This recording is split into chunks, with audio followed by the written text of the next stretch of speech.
the Blitz.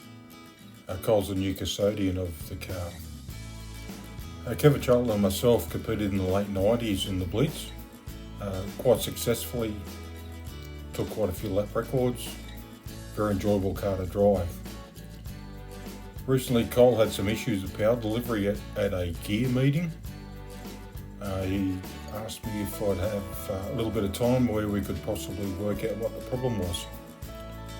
So I figured the weapon of choice would be a cylinder leakage test to see if I could determine if we had any cylinder leakage, valve seat problems, things like that. Cylinder leakage test tools are very handy. Plenty of YouTube videos if you want to check out how to use it. So we did the leakage test with the engine still on the chassis. What we found was there was a hissing up through the inlet port up into the carburetor. I believe it was number 3. We had about 80% leakage at that particular cylinder. The inlet valve seemed to be sticking open. So it didn't matter what I did with the adjuster, backed it off, we still had about 80% leakage. To Cole's credit, he decided not to do anything until we determined what the problem was. So he removed the cylinder head, stripped it down, still couldn't find any problems. My concern was that we had a clearance issue between the valve spring retainer and the rocker, which potentially could pop the collets.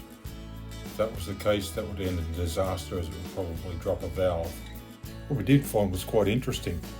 Normally when you adjust a rocker adjuster, that's the end that sits on top of the valve, that should back out according to your adjustment.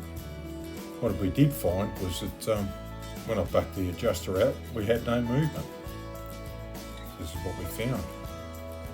The adjuster had split in half, so the bottom half would adjust itself out against the valve, hold the valve seat open, and the other half was still locked in place.